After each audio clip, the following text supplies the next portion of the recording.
Historians have debated for many years about why the Western Roman Empire fell. This has created two very different ways of understanding what happened. In the late 20th century, a group of historians began arguing that the end of Rome was not as violent as people had always believed. This idea became widely known after Peter Brown published his book, The World of Late Antiquity, in 1971.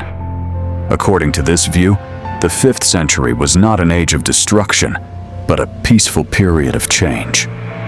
Roman leaders and Germanic newcomers worked together to reshape the Mediterranean world. In their opinion, the Roman Empire did not collapse in a violent way. Instead, it slowly changed into something new. Other modern historians, including Peter Heather and Brian Ward Perkins, strongly disagree. They argue that the fall of Rome was a sudden and devastating disaster. They point out that the Roman army fought almost every invading group with everything it had, beginning with the first major crossing in 376 CE. According to this view, the new Germanic kingdoms were created through brutal warfare that forced Roman landowners off their land and caused a huge decline in the quality of life across Western Europe. The problems inside the Roman Empire actually started long before the barbarian invasions. The first cracks appeared during the 3rd century after a major political shift. The rise of the powerful Sasanian dynasty in Iran and Iraq created a new superpower that directly challenged Rome in the Near East. After suffering 3 crushing defeats that destroyed its eastern armies, Rome was forced to permanently move large amounts of money and soldiers to the Persian border. This created a serious internal crisis and forced emperors Diocletian and Constantine to completely reorganize the empire. They replaced the old system, where a single emperor ruled from Rome, with a new system of co-emperors based in different regional capitals. This new government became much larger and more expensive to run, so it relied on heavy taxes. Later, under Emperor Constantius II, the central government even took tax revenues and property from local city councils. For centuries, wealthy citizens had proudly paid for grand public buildings and monuments with their own money. But once the government took those resources away, this local tradition slowly disappeared, and public inscriptions celebrating local achievements also vanished. These government reforms also completely changed the Roman army. The old system of citizen legions was replaced with a new defensive strategy. Lower quality soldiers were stationed along the borders to guard permanent forts and watchtowers, while elite, highly mobile field armies were kept in reserve near major capitals such as Milan, Ravenna, and Constantinople. Their job was to quickly move wherever enemies managed to break through the frontier. Roman soldiers also replaced their traditional short swords with a longer weapon called the spada. They also began using lead-weighted darts to attack enemies from a distance. Even the cavalry became more specialized, with elite cavalry units serving the main field armies, while lower-status cavalry patrolled the frontier rivers. To understand why Rome could not recover from these disasters, we first need to look at its finances. The Roman economy depended almost entirely on farming, which meant the government's income came mainly from taxes on land. Unlike modern countries, Rome could not borrow large amounts of money or boost production with new technology. If the empire lost land to invaders, it also lost the taxes collected from that land. Without tax income, the government could not pay its soldiers. Without enough soldiers, it lost even more territory. This created a dangerous cycle that kept getting worse. The biggest blow to this fragile system came when the Vandals conquered North Africa.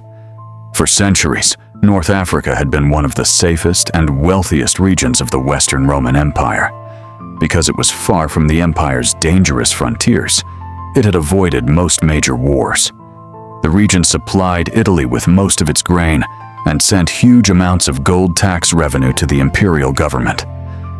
In 429 CE, the Vandal king Gaiseric led his people across the Straits of Gibraltar, taking advantage of a civil war that had broken out inside the Roman Empire.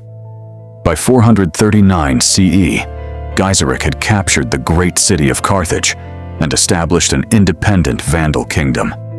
This completely cut off one of Rome's most important sources of food and wealth. The loss of North Africa completely bankrupted the Western Roman government. The empire could no longer collect the tens of thousands of gold coins and grain shipments that had once flowed from provinces such as Numidia and Mauritania Sitifensis. Even the busy imperial mint in Carthage, which had once produced Roman coins, now began minting coins for the barbarians instead. To make matters even worse, Gaiseric used the shipyards of Carthage to build a powerful navy. With this fleet, he conquered Sicily, Sardinia, and Corsica. He even launched a devastating sack of Rome in 455 CE. The Romans knew they could not survive without North Africa, so they made desperate attempts to take it back. In 460 CE, Emperor Majorian organized a massive rescue fleet to reclaim the province. Before the fleet could succeed, however, the Vandals destroyed it. A few years later, in 468 CE, the Eastern and Western Roman empires joined forces for one final attempt.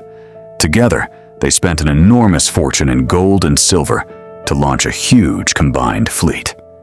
But once again, Gaiseric outsmarted them. He sent fire ships against the Roman armada, setting much of the fleet ablaze.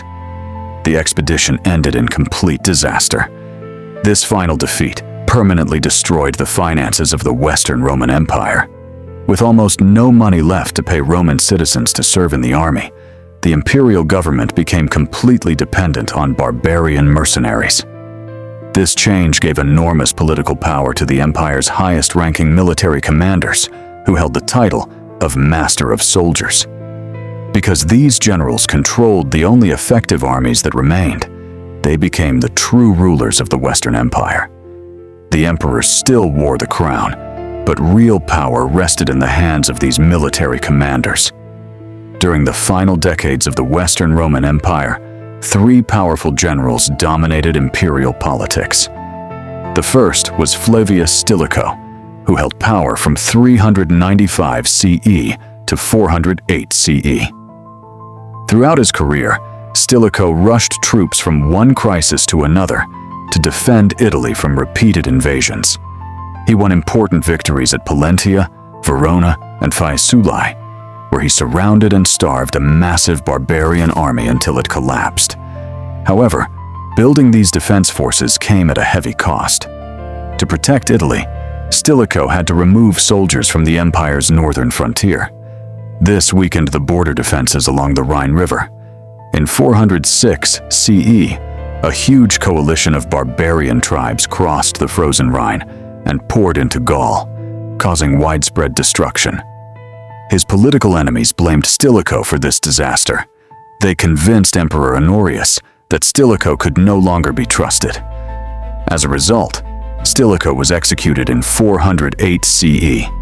His death had immediate consequences. Thousands of angry Gothic soldiers who had once served Rome abandoned the empire and joined Alaric. Only 2 years later, in 410 CE, Alaric led his army into Rome and carried out the city's famous sack, while Emperor Honorius remained safely protected inside Ravenna.